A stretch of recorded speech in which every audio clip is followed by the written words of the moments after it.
Hello friends, welcome to English path by Tanu. जैसा कि आप सब जानते हैं, हम एक्टिव पैसिव वॉइस पढ़ रहे हैं और अप्रॉक्सीमेटली अगर देखा जाए तो लगभग हमारा कोर्स एक्टिव पैसिव वॉइस का जो सीरीज़ है उसमें हम एकदम लास्ट स्टॉपेज पे। ऐसे ख़त्म तो कभी नहीं होने वाला क्योंकि प्रैक्टिस मस्ट है। आप प्रैक्टिस करते रहें, समझते रहें, जानते रहें, फिर बहुत अच्छा है। जो भी आपके पास प्रीवियस ईयर पेपर्स हैं, चाहे अगर आप एकेडमिक मतलब 9 to 12 के स्टूडेंट हैं, 6-7 के हैं, किसी भी क्लास के, आपके पास प्रैक्टिस सेट है अगर, तो आप प्रैक्टिस कीजिए। कोई प्रॉब्लम है तो कमेंट सेक्शन में मुझे बताइए।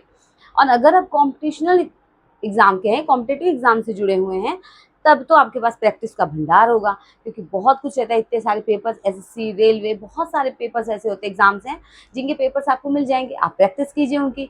अगर कुछ ऐसा नया रूल या कुछ नया सेंटेंस मिलता है तो मुझे भी बताइए।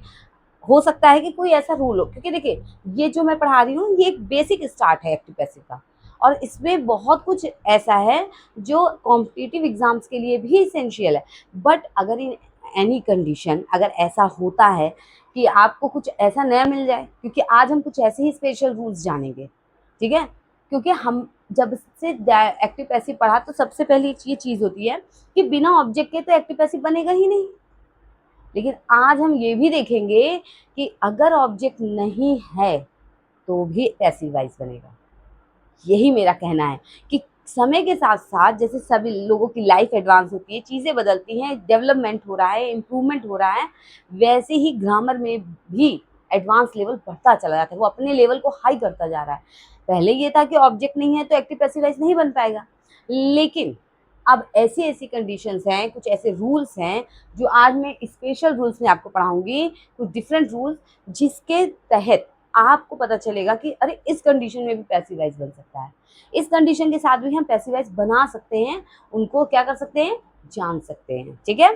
ताकि ये जानना इसलिए भी ज़रूरी है कि अगर चाहे आपके बोर्ड एग्ज़ामिनेशंस हैं उसमें आ जाए, या फिर मान लीजिए आप कभी-कभी अभी आप देखेंगे इसमें कि छोटे सेंटेंस है, बिल्कुल छोटा-सा, जैसे ही सेड या कुछ ऐसा अब आ गया। अब नंबर तो पूरे ही मिलने हैं इसके, आपका पूरा 1-2 नंबर जितने का होगा वो पूरा मिलेगा आपको, ठीक है। लेकिन एक ही सेट में जरा सी गड़बड़, जरा सा रूल ना पता हो ना कि इसमें ऑब्जेक्ट नहीं है, हम कैसे चेंज करेंगे, ये आपके नंबर्स को डिडक्ट कर देगा, ठीक है। तो let's continue for special rules. और जो पहला रूल है वो क्या है वो हम देखते हैं। मैंने इंग्लिश में लिखा है यहाँ पे ताकि एक्सप्लेन तो मैं हिंदी में ही करती हूँ ताकि सबको समझ में आए, बट इंग्लिश में इसलिए लिखा है कि और जो बच्चे हैं जो इंग्लिश में ही पढ़ना चाहते हैं उनके लिए कंफर्टेबल होगा। हिंदी वालों को परेशान होने की कोई ज़रूरत नहीं है क्योंकि मैं बहुत अच्छे से हिंदी में समझाऊंगी। आप चाहें तो भी अगर ये वीडियो स्टार्टिंग से देख रहे हैं आप, प्रीमियर चल रहा है, जब अपलोड होगा तो प्रीमियर ही लगाती हूँ मैं, तो आप उस समय स्टॉप करेंगे तो थोड़ा सा हो सकता है बाद में अगर आप वीडियो देख रहे हैं तो आप स्टॉप करके जो भी मैं बोलूँगी उसको आप लिख लीजिएगा, नोट्स बना लीजिएगा। ये बहुत बढ़िया चीज़ होगी, ठीक है। तो कंटिन्यू करते हैं हम। पहला जो स्पेशल रूल है, जो एक रूल है, जो एक्टिव पैसिव इतना पढ़ने के बाद जो कुछ रूल्स हैं ऐसे, जिनमें क्या है पैसिव वॉइस बनाने के अलग तरीके आ जाएंगे। वो क्या है आइए देखते हैं। When there are two objects, मतलब अगर दो ऑब्जेक्ट हो, मतलब किसी भी सेंटेंस में क्या हो, दो ऑब्जेक्ट हो, while changing an active voice into passive voice, मतलब अगर किसी भी सेंटेंस में किसी भी एक्टिव वॉइस में दो ऑब्जेक्ट हों और उसको हम एक्टिव वॉइस से पैसिव वॉइस में बदल रहे हैं। मैं एक एक वर्ड बताती चलूंगी हिंदी, कोई दिक्कत नहीं है, आराम से लिखना। The indirect object is generally placed first. तो इसका कहने का मतलब है अगर दो ऑब्जेक्ट हो किसी सेंटेंस में और उसको हम एक्टिव से पैसिव वॉइस बना रहे हैं तो सबसे पहली प्रायोरिटी, मतलब सबसे पहली प्राथमिकता है कि हम इनडायरेक्ट ऑब्जेक्ट को पहले लिखें, ठीक है। हम क्या करें, एक इनडायरेक्ट ऑब्जेक्ट को पहले लिखें। However the direct object can also be placed first by using to and for. लेकिन अगर हम चाहें तो डायरेक्ट ऑब्जेक्ट को भी पहले लिख सकते हैं, लेकिन उसके साथ हमें टू और फॉर का यूज करना पड़ेगा। समझ में आ रही बात। अगर हमें लिखना है 1 मिनट,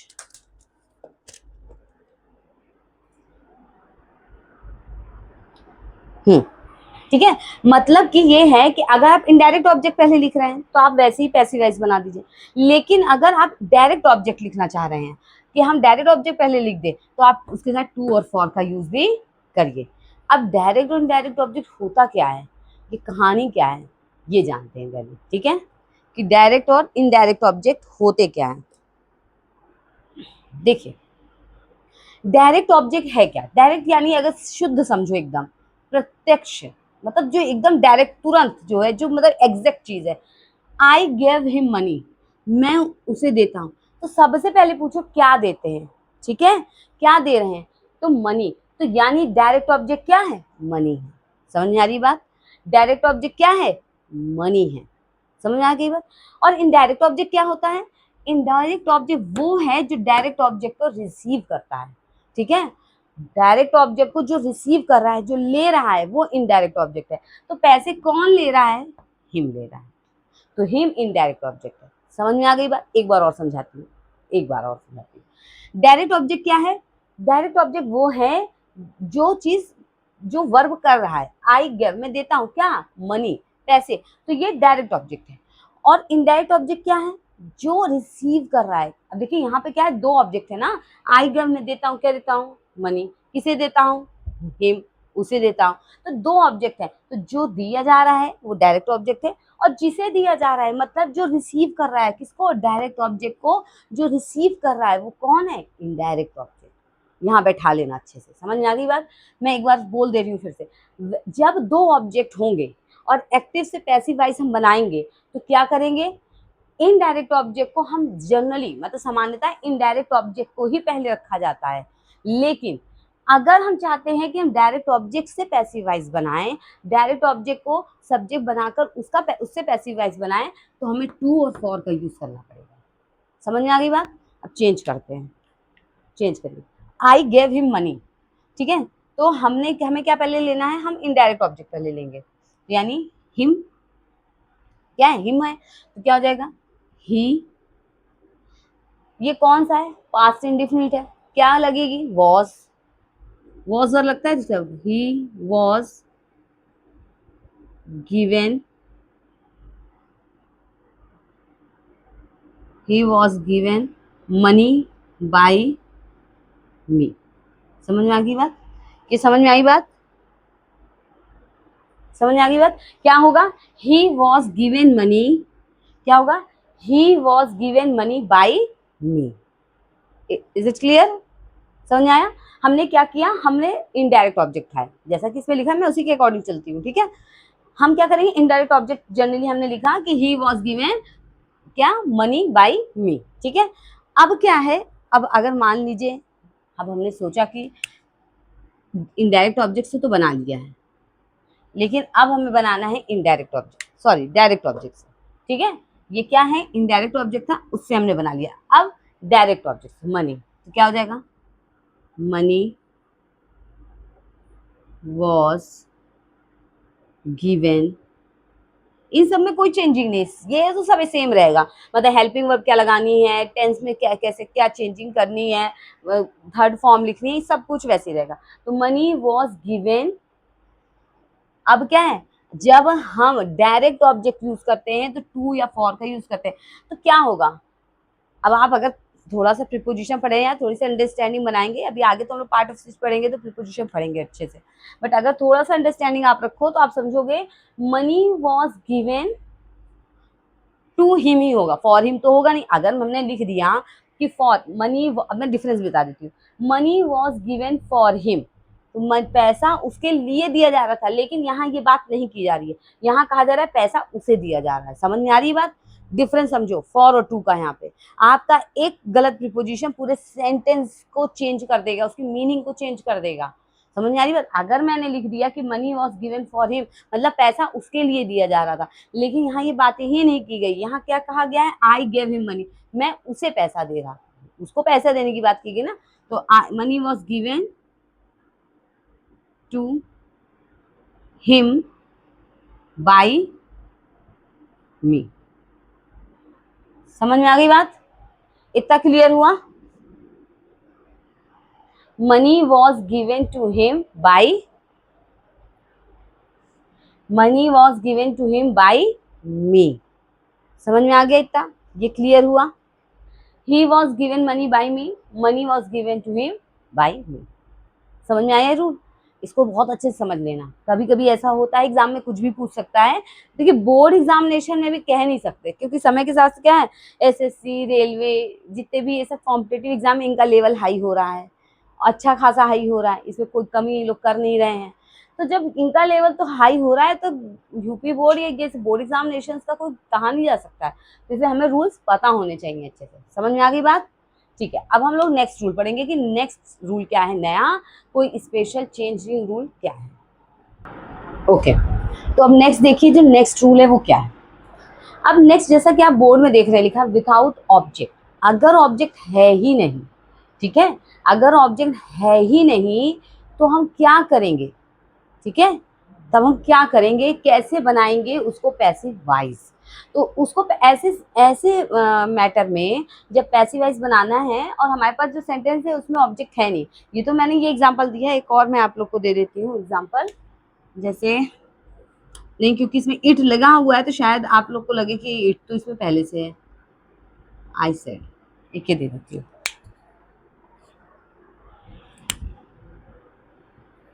ठीक है, देखिए अगर मान लीजिए कभी ऐसी कंडीशन आए कि ऑब्जेक्ट है ही नहीं, तो आप क्या करेंगे, use it as a object. तो इट को एज अ ऑब्जेक्ट यूज कर सकते हैं, ठीक है। अब जैसे यहाँ तो है लेकिन यहाँ है नहीं, इसीलिए मैंने दूसरा दे दिया ताकि आपको ये ना लगे कि मैम ने एक सेंटेंस जो दिया उसमें तो ऑलरेडी इट था, बिना इट वाला सेंटेंस में बताइए, अदरवाइज एग्जाम्पल करने का फायदा ही क्या है, ठीक है। तो देखिए सब कुछ सेम रहेगा, टेंस चेंजिंग वैसी ही होनी है, रूल्स वैसे ही लगने हैं। कैसे बनाएंगे ये देखिए, दे सेड इट, उन्होंने कहा, तो क्या है यहाँ पे इट ऑब्जेक्ट है ही नहीं हमारे लिए, ठीक है। तो क्या होगा, इट को इट डिड है यानी कौन सा पास्ट इंडेफिनिट होगा, पास्ट इंडेफिनिट होगा ना, तो क्या करेंगे, it was done by them,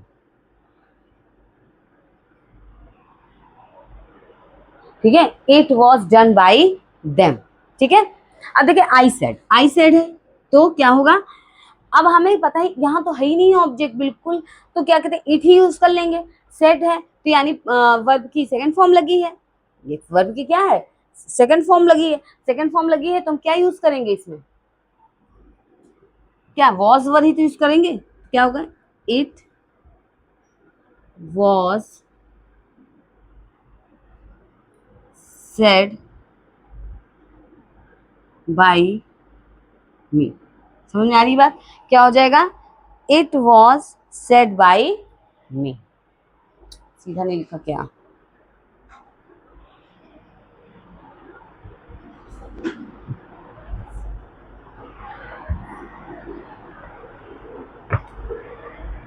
it was said bye me. समझ में आ रही बात, ये क्लियर हुआ।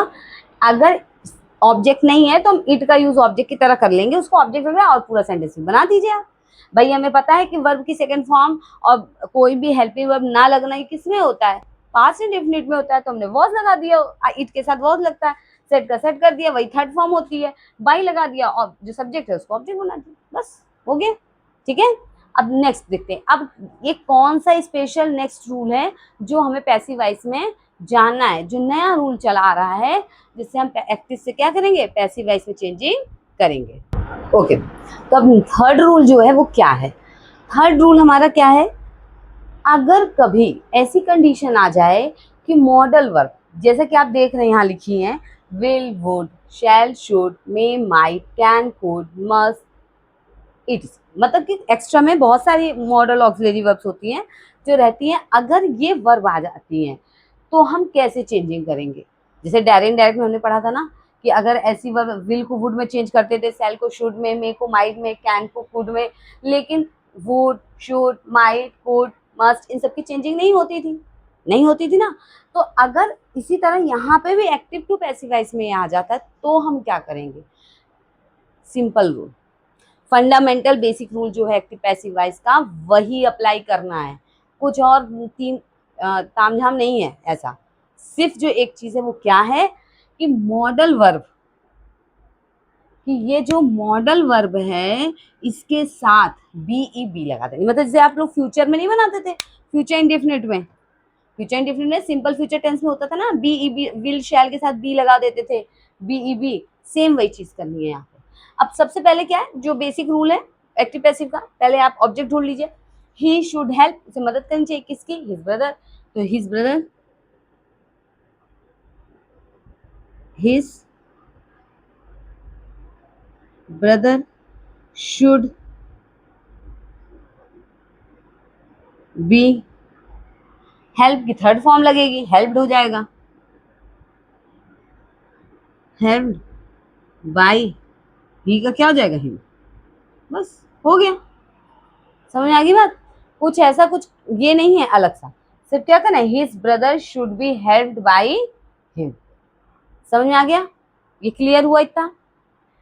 इतना ध्यान में रखिए कि अगर मॉडल वर्ब ऐसी आ जा रही हैं, is, am, are, was, were, has, have to, ये अलग है, लेकिन जब इस तरह में आ रही हैं तो हम इनके, अब देखिए विल और शैल आता तो आप तब भी बी लगाते ही, इसलिए यहाँ पे विल और शैल मैंने लिख दिया है तब तो, लेकिन आपको फ्यूचर इंडेफिनिट रहता है तो आप तो विल शैल के साथ बी लगाते ही हैं। अब यहाँ पे अगर और जो मॉडल वर्ब से वो आ जाए तो बस सेम चेंजिंग है, ऑब्जेक्ट को सब्जेक्ट बना देंगे, सब्जेक्ट को ऑब्जेक्ट बना देंगे, शुड जो लिखा है जो मॉडल वर्ब उसको लिख देंगे, उसके साथ बी जोड़ देंगे, वर्ब की थर्ड फॉर्म लिख देंगे, दैट्स इट। समझ में आ गई बात, इतना क्लियर हुआ, ओके। अब नेक्स्ट रूल पे चलते हैं कि नेक्स्ट रूल क्या है, जानेंगे कि ऐसा कौन सा नेक्स्ट रूल है जो एक्टिव को पैसिवाइज में बनाने में हमारी हेल्प करता है। अब जो नेक्स्ट है वो क्या है, नेक्स्ट क्या है, अब ऐसी सिचुएशन, एक नेक्स्ट ऐसा रूल हम जानेंगे, फोर्थ रूल जो है हमारा, कि अगर क्लॉज, क्लॉज क्या होता है, किसी भी सेंटेंस में दो पार्ट, मतलब क्या है, जैसे ये क्लॉज है, इसमें भी सब्जेक्ट भी है, वर्ब भी है, कंप्लीट सेंटेंस है, अगर इतना हम हाइड कर दें तो ये इतना कंप्लीट सेंटेंस है। सेम ऐसे ही अगर हम इतना हाइड कर दे तो she will do her duty, ये भी एक क्या है, कंप्लीट सेंटेंस है, लेकिन हमने दो सेंटेंस को दैट से जोड़कर एक क्लॉज की तरह जोड़ दिया कि ये एक अलग क्लॉज हो गया, ये अलग क्लॉज हो गया और एक सेंटेंस बना दिया, ठीक है। तो जब ऐसी सिचुएशन हो कि जब एक से ज्यादा क्लॉज हो तो हम उनका पैसिवाइज कैसे बनाते हैं। अब आप सोचेंगे कि इट सीम्स का पैसिवाइज बनाए कि she will do her duty, इसका पैसिवाइज बनाए, इसका पैसिवाइज बनेगा। तो देखिए, if passive wise possible for one clause, पहले आप देखेंगे कि इसका और इसका, ये दो क्लॉज में देखिए किसका पैसिव वाइज बन सकता है। अगर किसी एक का पैसिव वाइज बन सकता है तो उसका पैसिव वाइज बना दीजिए, ठीक है, उसका पैसिव वाइज बना दीजिए। लेकिन अगर if it is possible for both clauses make both, अगर ऐसा पॉसिबल है कि हम दोनों का पैसिव वाइज बना सकते हैं तो दोनों का पैसिव वाइज बना दीजिए। मैं दोनों एग्जांपल आपको करके दिखाऊंगी। फिलहाल हमारे सामने जो सेंटेंस है वो क्या है, it seems that she will do her duty. अब आप देखेंगे इसका पैसिव वाइज नहीं बनेगा, अगर जैसा कि है कि ऑब्जेक्ट नहीं है तो पैसिव वाइज क्या कैसे बनेगा, तो नहीं बनेगा क्योंकि इसमें इट ऑलरेडी ऐसे है तो हम यहाँ बना नहीं सकते। हम ये थोड़ी कर सकते हैं कि it is seemed by it, ये नहीं कर सकते हैं, इतना इट नहीं कर सकते। समझ में आई बात। जैसा कि अभी आप, कई लोग सोचेंगे, दिमाग लगाएंगे, चलाएंगे, कोई बुरी बात नहीं है कि भाई हमारे पास ऑब्जेक्ट नहीं है तो मैडम आपने ही तो बताया था कि अगर ऑब्जेक्ट नहीं है तो हम क्या कर सकते हैं, इट का यूज कर सकते हैं। लेकिन बेटा इट पहले से यूज हुआ है, हम ये थोड़ी कर सकते हैं। बिल्कुल आप बना लीजिए, इट क्या है, सब्जेक्ट है, ऑब्जेक्ट कर दीजिए, और इट को ऑब्जेक्ट बनाना है तो आप लिख सकते हैं it is seemed by it. ये कोई मतलब ही नहीं है इस पैसिव वॉइस का, ये पूरा बकवास काम है। समझ में आ गई बात, इसको नहीं करना है, ये बकवास काम है। समझ में आ गई बात, ये गलत है, रॉन्ग है।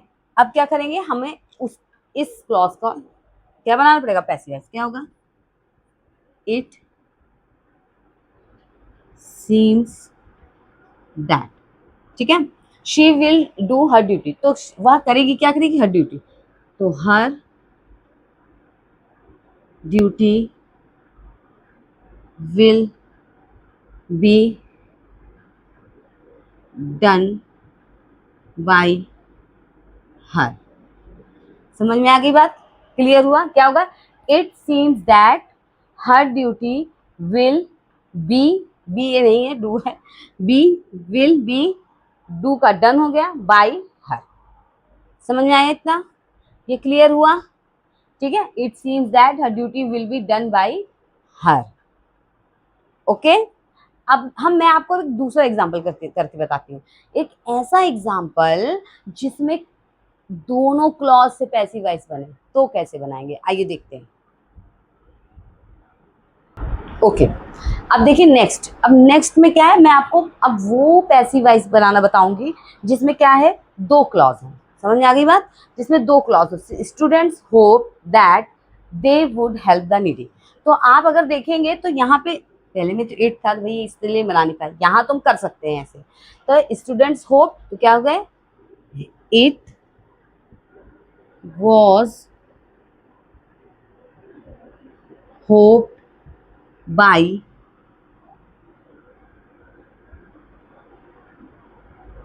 स्टूडेंट्स।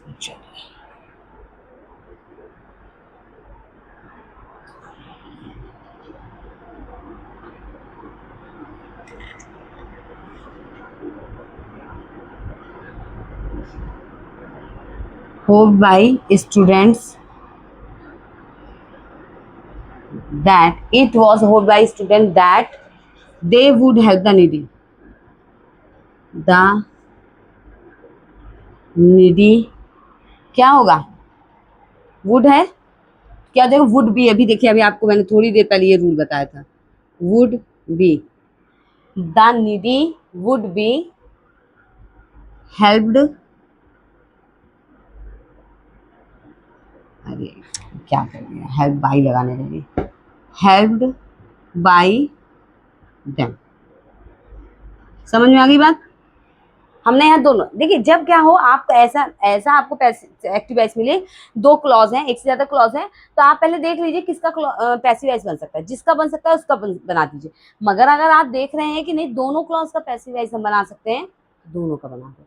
अब इस चीज में क्या होगा, देखिए जब ये रूल ही है, तो अभी एग्जाम जैसे है, कॉम्पिटिटिव एग्जाम है या आपका एकेडमिक एग्जाम है, बोर्ड एग्जामिनेशन है, स्कूल एग्जामिनेशन है, एनीथिंग एल्स, तो ये मत करना कि अगर आपको दोनों क्लॉज में बनाने के लिए पैसिव वॉइस दे दिया गया है, कि मान लीजिए ये दे दिया गया, तो आपने सोचा अरे चलो ठीक है, क्या करना है, मैं एक ही बना देता हूँ, क्या करना है एक ही बना देती हूँ, एक रहने देते हैं, एक तो पैसिव, नहीं ये नहीं करना, ये बिल्कुल भी मत करना।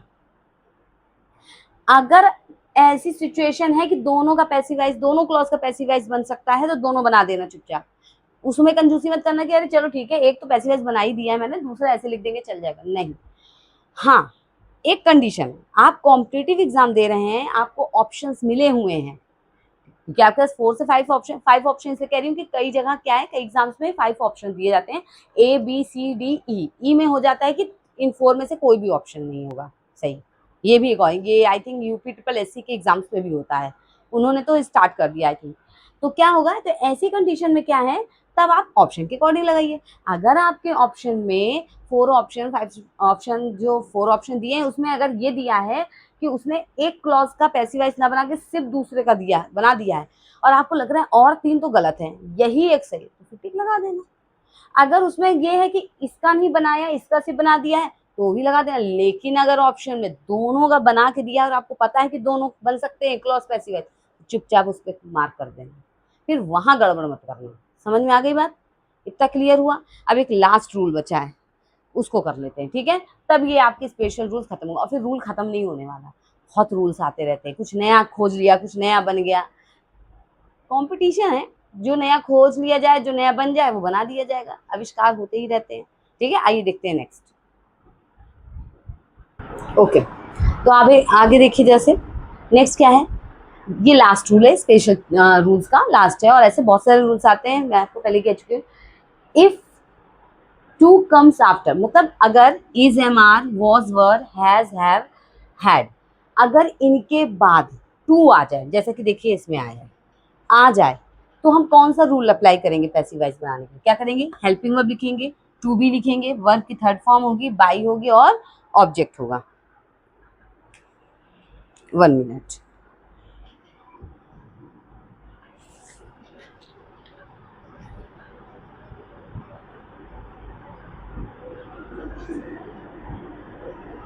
समझ में आ गई बात, मैंने क्लियर लिख दिया है ताकि आपको समझ में आ जाए। क्या होगा, अगर ऐसी कंडीशन आ जाए कि इन हेल्पिंग वर्ब्स के बाद TO2 आ जाता है, तो आप सारा सब रूल वैसे ही रहेगा, सब्जेक्ट को ऑब्जेक्ट, ऑब्जेक्ट को सब्जेक्ट बना देंगे, हेल्पिंग वर्ब लगा देंगे, टू लगा देंगे, बस क्या लगेगा, बी लग जाएगा। समझ में आ रही बात, बी लग जाएगा, वर्ब की थर्ड फॉर्म बाई, और फिर जो इधर ऑब्जेक्ट सब्जेक्ट है वो उधर जाकर ऑब्जेक्ट बन जाएगा। ठीक है, यही करना पड़ेगा, वरना आप वहाँ कंफ्यूज हो जाए कि देखिए इम्परेटिव सेंटेंस में टू लगा के बनाना वो अलग रूल है, बट ऐसे में आपको टू मिल गया तो आप सोचेंगे अरे प्रीपोजिशन लगा है, अब क्या करें हम। हाँ ठीक है, आपको लगेगा हैज लगा है, ड्रिंक लिखा, ये थोड़ा सा समझ में नहीं आएगा, फिर दिक्कत हो जाएगी, क्योंकि यहाँ हैज लगा है, इसके साथ ड्रिंक है, मतलब वर्ब की थर्ड फॉर्म भी नहीं लगी है कि आप समझे कि चलो प्रेजेंट परफेक्ट है तो उसके अकॉर्डिंग चेंज कर दें हम, वो भी कॉन्सेप्ट नहीं हो पाएगा यहाँ पे। तो क्या करेंगे हम, क्या करेंगे, Ram has to drink water, क्या पीने का कह रहा है, वाटर, वाटर क्या हो जाएगा, हैज टू बी, ड्रिंक की थर्ड फॉर्म क्या होती है, drink, drank, drunk, drunk by Ram. समझ में आ गई बात, क्लियर हुई, मतलब इसमें से कोई भी जो वर्ब्स दी हुई है हेल्पिंग वर्ब्स, कोई भी वर्ब यहाँ यूज हो उसके बाद टू लग जाए तो आप सेम वैसे ही बना। देखिए एक्टिव पैसिव वॉइस का जो बेसिक रूल है वो तो कतई नहीं बदलने वाला है, किसी कीमत पे नहीं बदलेगा। समझ आ गई बात, मतलब ऑब्जेक्ट को सब्जेक्ट, सब्जेक्ट को ऑब्जेक्ट बना देना, वर्ब की थर्ड फॉर्म लगा देना, बाई का यूज करना, ये रूल कभी नहीं चेंज होगा। बस सारा कॉन्सेप्ट क्या है कि जब कुछ नया आता है तो उसमें कुछ नया ऐड कर दिया जाता है या कुछ नया कट कर दिया जाता है, कुछ ना कुछ पुराना कट कर देते हैं, ऐसे ही बनता है, यही होता है। और अलग से जो बेसिक रूल हमने हमेशा पढ़े हैं, जो मैंने एक्टिव पैसिव की फर्स्ट क्लास में पढ़ाया था, वो सब वैसा ही होगा। समझ में आ रही बात, इसमें कोई चेंजिंग नहीं होगी। मैं आपसे फिर से कह रही हूँ, अगर जरा सा भी कोई दिक्कत है, कुछ कंफ्यूजन है, तो आप मुझे कमेंट कीजिए, मैसेज नहीं कमेंट कीजिए और उसमें बताइए जो भी प्रॉब्लम है। कुछ नया सेंटेंस मिल रहा है, कुछ नया रूल मिल रहा है, मुझे भी सीखने को मिल जाएगा, कुछ नया जानने को मिल जाएगा। देखिए एक्टिव पैसिव में भी बहुत सारे रूल्स हैं, लेकिन जितने आपके लिए ये हैं कि हाँ ये कॉन्सेप्ट क्लियर करने के लिए बेटर है, बेस्ट है, ये उतना बताएं। ऐसे तो पढ़ने को आप हर बुक उठाएंगे तो कुछ नया तो आपको मिल ही जाएगा। कई बात को क्या होता है, जिसको मैं ऐसे कह रही हूँ ना, उस बात को उन्होंने घुमा के ऐसे कह दिया है, तो ऐसी भी चीजें मिलती हैं आपको। समझ में आ रही बात, और उसको क्या करते हैं, ये अलग अलग रूल्स में डिवाइड कर देते हैं, लगता है अरे ये तो 20 रूल्स इन्होंने बताए हैं एक्टिव पैसिव के, वो भले चाहे सिर्फ 5 रूल्स ही हो मेन कॉन्सेप्ट में। समझ में आ रही बात, तो इसको अच्छे से पढ़िए। अगर आपकी कोई भी प्रीवियस क्लास रह गई है तो उसको करिए, और आप अगर कुछ और जानना चाहते हैं तो बताइए। एक्टिव पैसिव यहाँ खत्म हो रहा है, अब आगे नेक्स्ट क्या होगा वो आप बता दीजिए, आप क्या पढ़ना चाहते हैं। अदरवाइज मैं तो बताऊंगी, जो नेक्स्ट क्लास होगी अब कुछ नए चीज के साथ, नए टॉपिक के साथ मिलते हैं नेक्स्ट क्लास में। क्लास अच्छी लगी हो तो इसे लाइक कर दें, चैनल को सब्सक्राइब कर दें, बेल आइकन जरूर प्रेस करें और शेयर जरूर करें। Thank you so much.